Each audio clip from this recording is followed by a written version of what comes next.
भगवान श्री राम के पिता राजा दशरथ अपने पुत्र का विछोह सहन नहीं कर पाए, प्राण त्याग दिए। अपने पुत्र की मृत्यु का समाचार सुन के श्रवण के माता पिता के प्राण पखेरु उड़ गए। आखिर क्यों?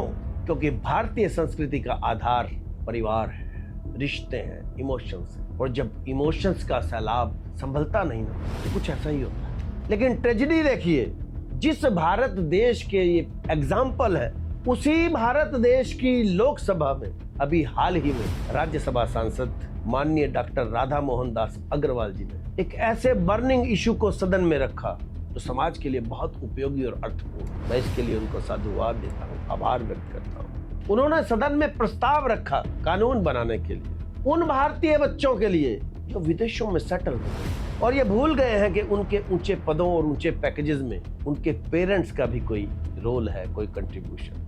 वो जिंदा जी तो अपने पेरेंट्स की खबर लेते ही नहीं, लेकिन अब वो उनकी मृत्यु पर उनके दाह संस्कार के लिए भारत में आने पर वर्क प्रेशर और छुट्टियों के बहाने बनाने लगे। माननीय सांसद साहब ने ऐसे बच्चों को विदेश में जाने से पहले एक ऐसे एफिडेविट लेने का प्रावधान का प्रस्ताव रखा जिसमें स्पष्ट रूप से इस बात का उल्लेख हो कि वो एक निश्चित समय के बाद एक निश्चित अंतराल पर अपने माता पिता को फोन पर उनका हालचाल पूछते रहेंगे, उनका हेल्थ इंश्योरेंस कराएंगे, उनको खर्चा भेजेंगे और सबसे बड़ी बात, उन्हें उनकी मृत्यु पर उनके दाह संस्कार करने के लिए भारत में अवश्य आना पड़ेगा। और इन सब बातों के लिए साल में एक बार उनके माता पिता से कंफर्मेशन सर्टिफिकेट या सेटिस्फैक्शन सर्टिफिकेट लिया जाए, जिसके ना देने पर सरकार को उनके पासपोर्ट को कैंसिल करने का और भारत वापस बुलाने का अधिकार। ये सुनकर मैं बड़ा हैरान हुआ।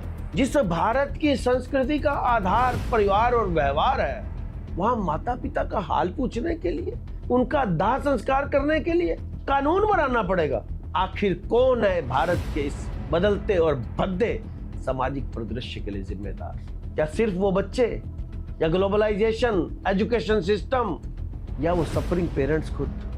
पेरेंट्स की एम्बिशन थी कि बच्चों को वेल सेटल करें वो फॉरेन कंट्रीज में। इसमें बुराई क्या थी? पेरेंट्स की ड्यूटी है कि बच्चों के लिए वो बेस्ट करें। फिर ये भूल कहां हुई? पेरेंट्स ने अपने घर पर पुष्पित और पल्लवित होने वाले पौधे को वट वृक्ष के रूप में बड़ी होती अपनी संतान को ये संस्कार देने भूल गए कि इस वट वृक्ष की जड़ें पेरेंट्स और रिश्ते हैं, परिवार।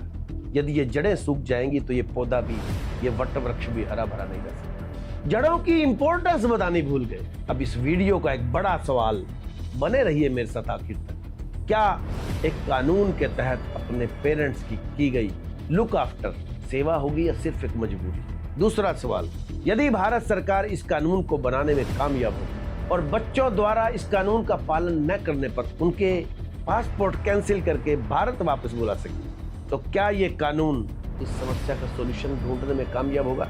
यदि ऐसा है तो फिर भारत में अभी हाल ही में गौतम सिंघानिया और विजय पथ सिंघानिया के पिता पुत्र के रिश्तों को ठीक करने में कानून कोई कारगर कदम क्यों नहीं उठा पाया? यदि आपके पास इन प्रश्नों का कोई जवाब हो तो कमेंट बॉक्स में जरूर बताइए, ताकि भारत के इस बर्निंग इशू के बारे में कोई हल ढूंढने में आप भी सहयोगी हो सके।